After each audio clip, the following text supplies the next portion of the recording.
7P news digital மீடியாவின் ராஜா.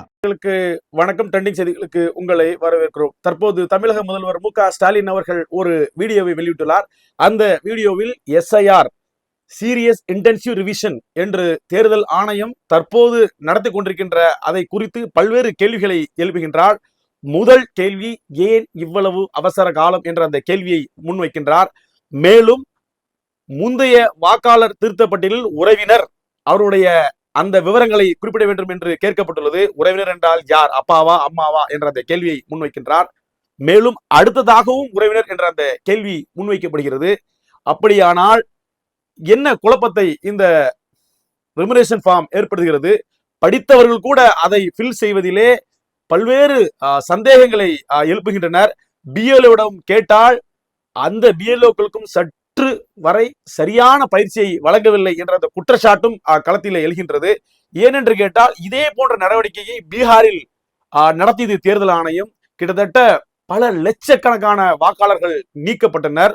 அதாவது தேர்தல் வாக்காளர் திருத்த பணி என்பது ஒரு முக்கியமான நடைமுறை. ஏனென்றால் இறந்தவர்களுடைய பெயரை நீக்குவது யாரும் எதிர்க்கவில்லை. புதிய இடம்பெயர் தொழிலாளர்கள் 2 முறை வாக்களிப்பதை தடுப்பதற்காக அமைக்கப்பட்டதுதான் என்று சொன்னாலும், ஆனால் பல்வேறு குழப்பங்களை ஏன் ஏற்படுத்துகின்றது? ஏனென்று கேட்டால் இவ்வளவு அவசர கதியில் செய்ய வேண்டிய அவசியம் என்ன? ஏனென்றால் ராகுல் காந்தி அவர்கள் ஒரு வீடியோவை வெளியிட்டார். அதில் பிரேசில் மாடலுடைய புகைப்படத்தை கட் செய்து இந்திய தேர்தலில் 22 முறை வாக்களித்துள்ளனர் என்ற அந்த செய்தியை கேட்டால் குலை நடுங்குகிறது இல்லையா?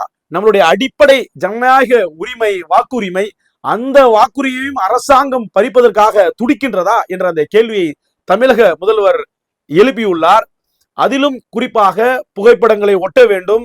ஆனால் அனைத்து கட்சி கூட்டத்திலே அந்த IAS அதிகாரி புகைப்படங்களை ஒட்ட தேவையில்லை என்று சொன்னார். அது அவசியமில்லை என்று சொன்னார். ஆனால் அவரே போன்றுதான் எல்லாரும் முடிவெடுப்பார்களா?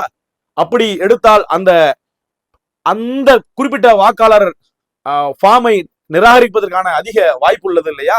அதிலும் குறிப்பாக BLOக்கள் 30 ஃபார்ம் தான் ஒரு சில இடங்களில் வழங்குகின்றனர். அது அப்படி கொடுக்கும் பட்சத்தில் 5.5 கோடி வாக்காளர்களை எப்படி இந்த அரசு அதிகாரி பட்டாளம் நெருங்கிவிடும்? அதிலும் 1 மாத காலத்தில் எப்படி நிறைவேற்ற முடியும் என்ற பல்வேறு கேள்விகளை உங்களோடு சேர்ந்து நாங்களும் வைக்கின்றோம். ஜனநாயக உரிமை என்பது இந்த குடிமகனின் உரிமை.